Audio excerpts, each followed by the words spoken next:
The divorce papers sit on my mother's kitchen table, bold and smug in their finality.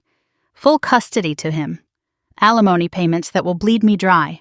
Child support for the next decade. Even my house, the house I've been paying for, goes to Kevin and the girls, all because I couldn't keep my legs closed. No, that's not fair. All because I got caught. I'm sleeping in my childhood bedroom again at 38, listening to my mother lecture me about destroying my life while my daughters are 20 miles away, probably making breakfast with their father. The father I told everyone was worthless. The father I cheated on. The father who gave up everything for me.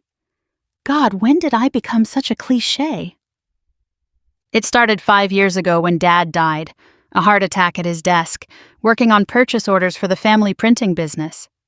Mom found him there the next morning, still clutching his coffee mug. The business he'd built from nothing, the one I'd worked at since I was 16, suddenly needed someone to run it or be sold for parts.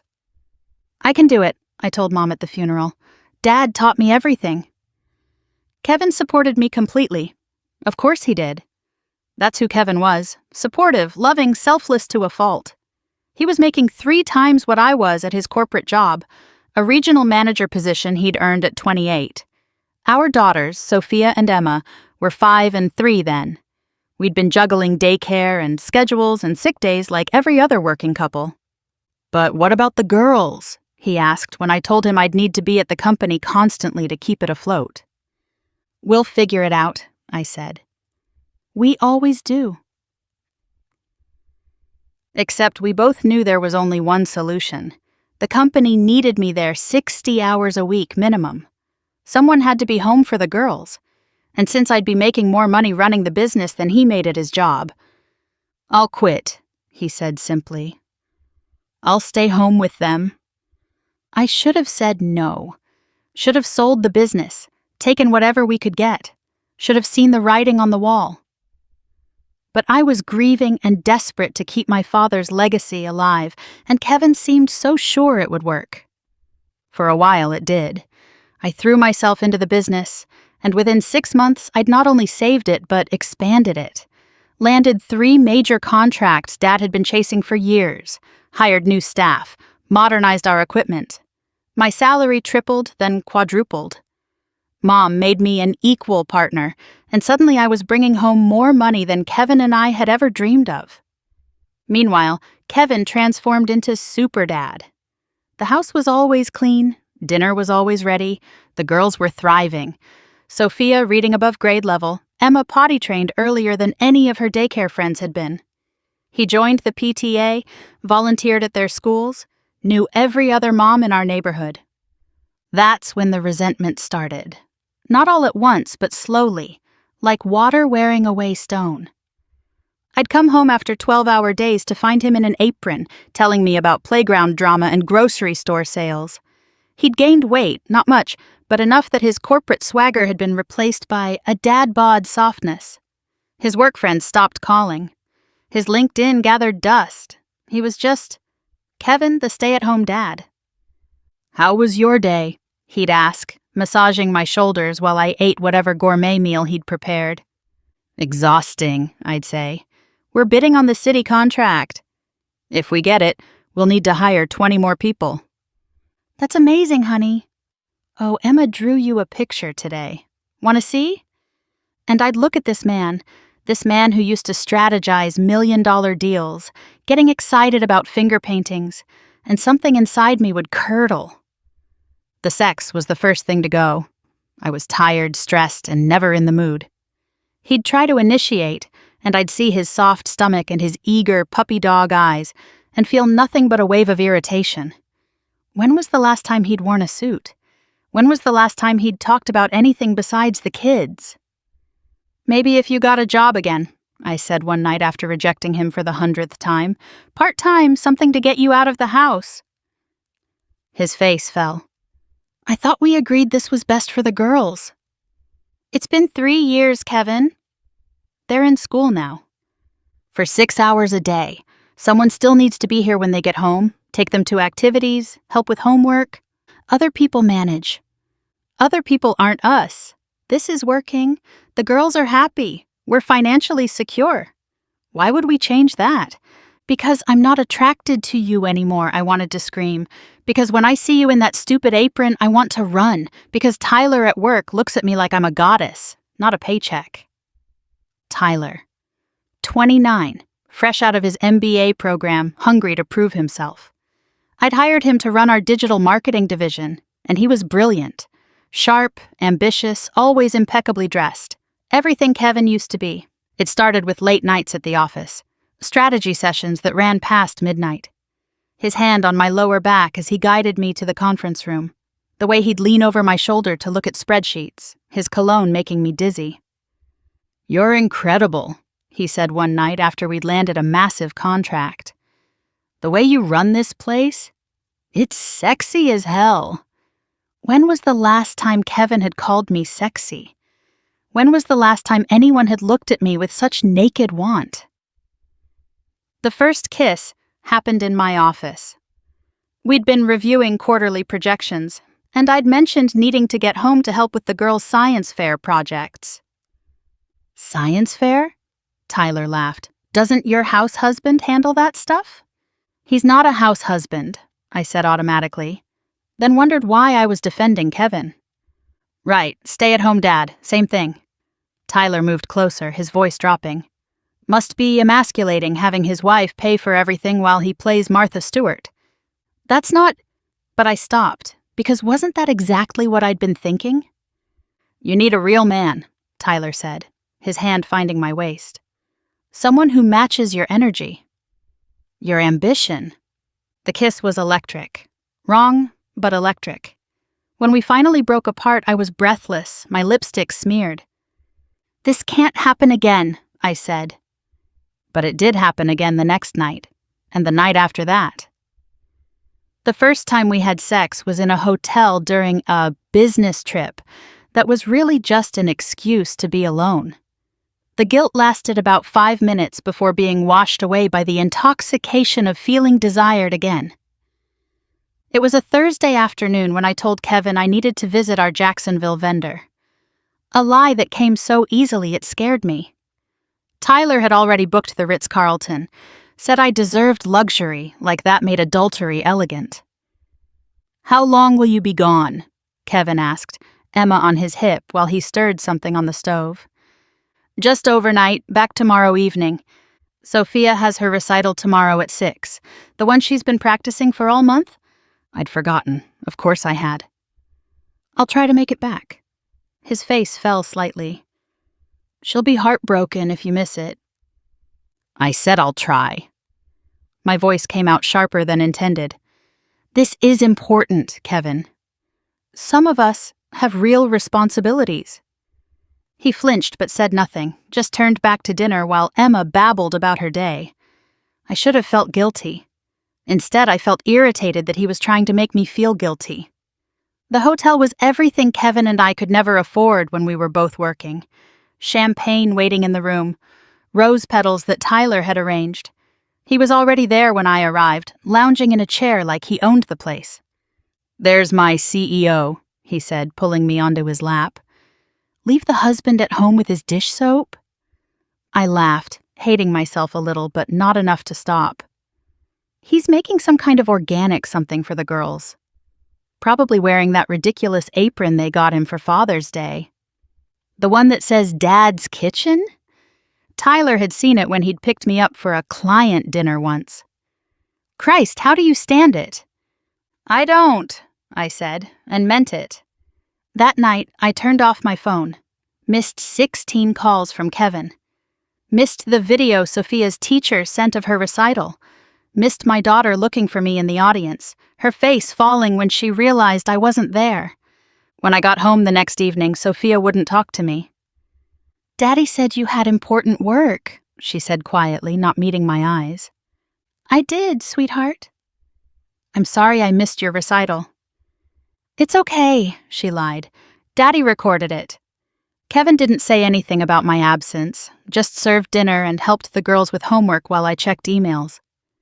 Later, I found him watching the recital video on his phone, tears in his eyes. "She was amazing," he said softly. "She looked for you after every song." "Don't try to guilt trip me," I snapped. "Someone has to keep this family afloat." "I've never asked you to choose between work and family." "Because you don't have to choose. You get to be here for everything while I'm breaking my back to pay for this life." He looked at me then, really looked at me, and for a moment I thought he knew. But he just nodded and went back to the video, rewinding to watch our daughter's performance again. Tyler made me feel powerful. When we were together, I wasn't someone's mother or someone's meal ticket. I was a successful businesswoman having a torrid affair with a younger man who worshipped the ground I walked on. "Your husband's a lucky man," Tyler would say after, his hand tracing patterns on my skin. "Please, Kevin's not a man, he's a glorified babysitter who happens to share my bed." Tyler would laugh and I'd feel vindicated. See? Someone else saw it too. Kevin had become pathetic, and I was justified in seeking satisfaction elsewhere. The lies came easily. Working late, business trips, weekend conferences. Kevin never questioned any of it. Too trusting, too grateful for the life I provided, too busy making sure the girls had matching socks and organic lunches. I started picking fights just to feel something, criticized his cooking, mocked his weight gain, suggested he wasn't a real man anymore. "What do you even do all day?" I'd sneer, watching him fold laundry. "Must be nice to sit around while I work." He'd look at me with such hurt, such confusion. "I'm raising our daughters, Natalie." "I'm taking care of our home. I thought we were a team." "Some team. I make all the money, and you—" "What, play house?" The night I really crossed the line was after Emma's parent-teacher conference. Kevin had gone alone because I had a meeting that was actually drinks with Tyler at a hotel bar. When I got home, Kevin was excited to share the teacher's feedback. "Mrs. Patterson says Emma's reading at a second grade level. She's only in kindergarten, Nat. She said our home environment must be really nurturing for her to be so advanced." "Of course it is," I said, pouring wine. "She has a full-time daddy at her beck and call." Kevin's smile faded. "What's that supposed to mean?" "Nothing. Just must be nice to get gold stars for doing what any babysitter could do." "Babysitter?" He set down the report card he'd been showing me. "Is that what you think I am?" "What else would you call it? You don't contribute financially. You don't have a career.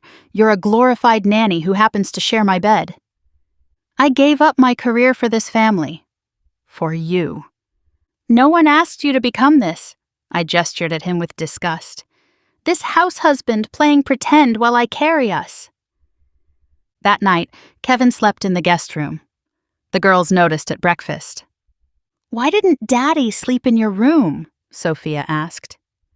"Daddy snores," I lied, not looking at Kevin as he made their pancakes, from scratch because of course he did. The affair escalated after that fight. I'd text Tyler while sitting at the dinner table, smiling at messages mocking the meal Kevin had prepared. Started staying out later, caring less about my excuses. Some nights I'd come home to find Kevin asleep on the couch, waiting up for me with a plate of dinner wrapped in the kitchen. "You didn't have to wait up," I'd say. "I wanted to make sure you ate," he'd reply. "You work so hard." His kindness made me crueler. Every patient smile was a mirror I couldn't stand to face. The worse I treated him, the harder he tried. More elaborate dinners, more foot rubs, more patience with my increasingly cruel moods.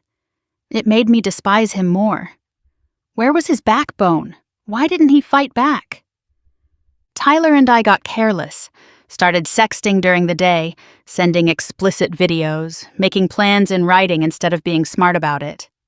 Tyler would mock Kevin in our messages, call him a beta male playing housewife, and I'd agree, adding my own insults. It felt good to have someone validate my contempt. The day everything fell apart was Sophia's Saturday soccer game. I'd been glued to my phone, exchanging dirty messages with Tyler about what we'd do at our next hotel meetup, both of us mocking the other soccer moms Kevin was chatting with. 3 hours of 5-year-olds butchering nursery rhymes, I'd typed, complaining about having to sit through Emma's kindergarten play the night before. Kevin cried actual tears. Pathetic. Your husband's a joke, Tyler replied. When you're ready for a real man full-time, let me know. That's when Kevin asked to borrow my phone to video Sophia for his parents. I handed it over without thinking. Why would I worry? Pathetic Kevin would never suspect anything. But he saw. Of course he saw.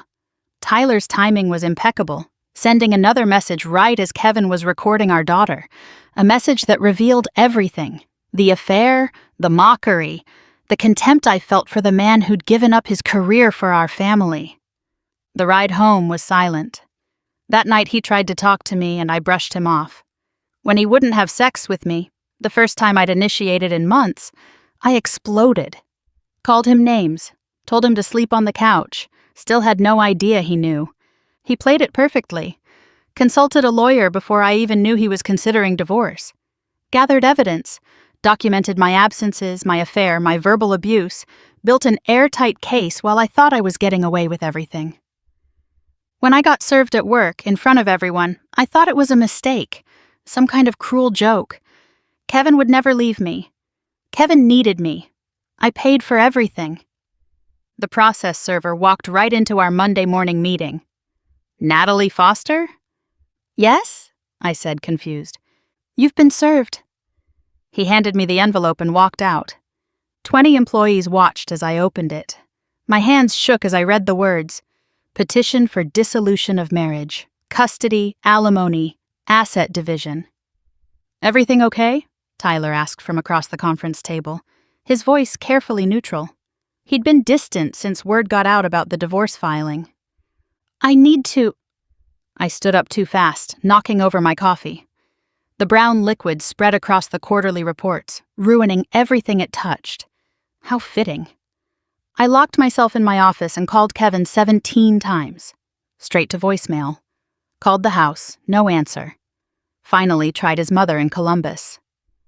He's here with the girls, she said coldly.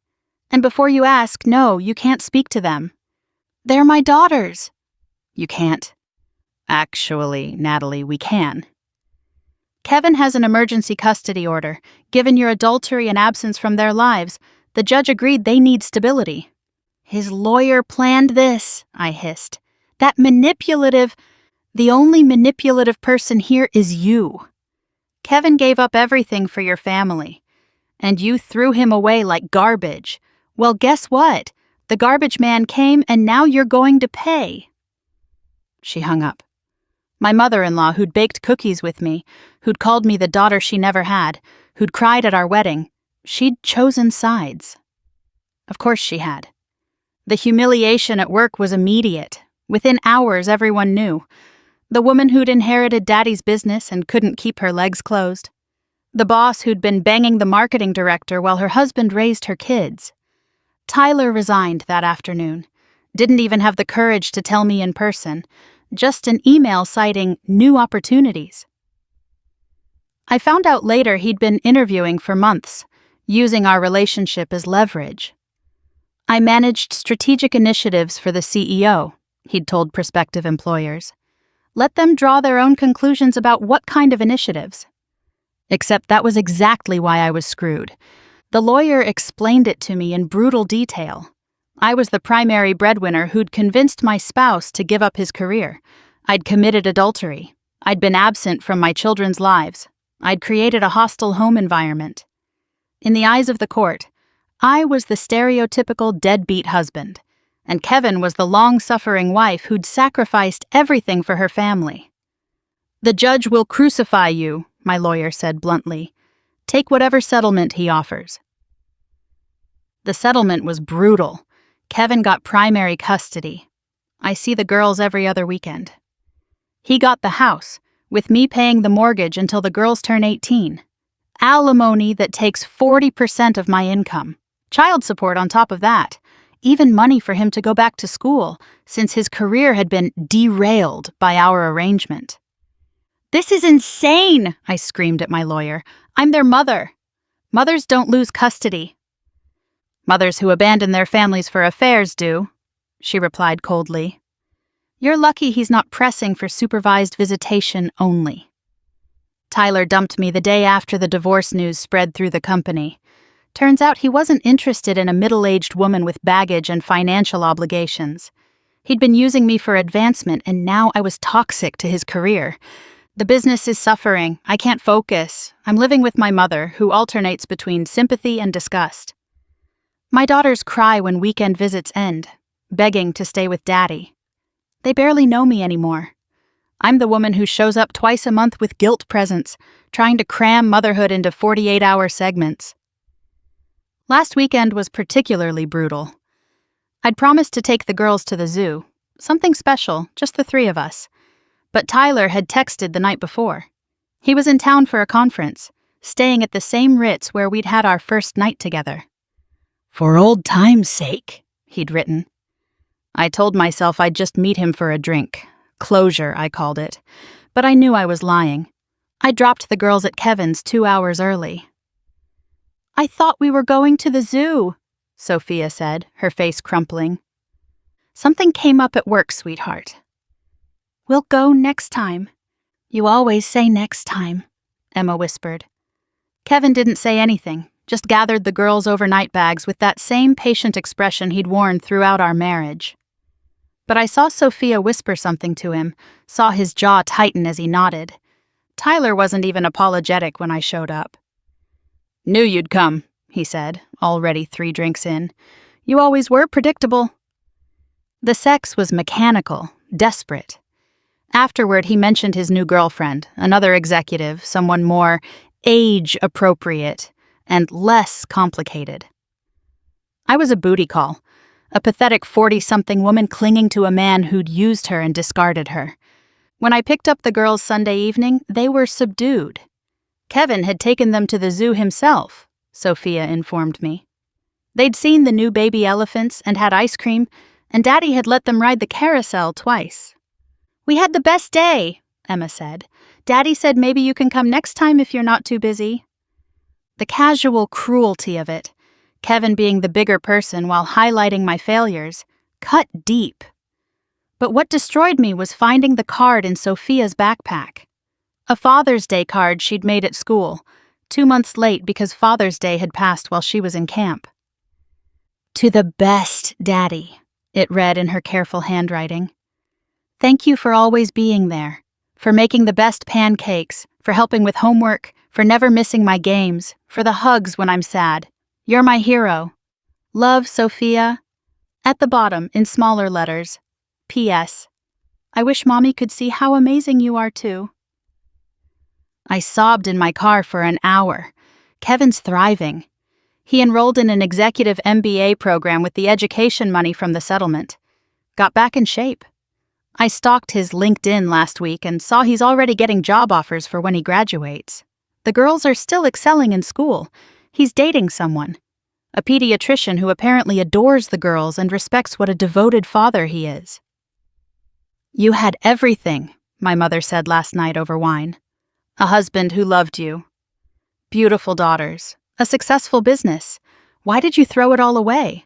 I wanted to explain about the resentment, the loss of attraction, the way Kevin's devotion to our family had somehow made him less of a man in my eyes. But saying it out loud would mean admitting what I've been avoiding, that the problem was never Kevin. The problem was me. I bought into some toxic idea that a man who nurtures, who sacrifices his career for his family, who finds joy in raising children, is somehow less masculine. I convinced myself I deserved better while I had a partner who was giving me everything. I justified my affair by painting Kevin as pathetic when he was actually heroic. Now I'm the pathetic one. Alone in my childhood bedroom, writing alimony checks to the man I cheated on, begging for extra time with daughters who prefer their father, running a business that's slowly failing because I can't separate my professional life from the personal disaster I created. Kevin gave up his career for our family. I gave up my family for my ego. Guess which one of us made the right choice? And every check I write to him is a receipt for the life I burned.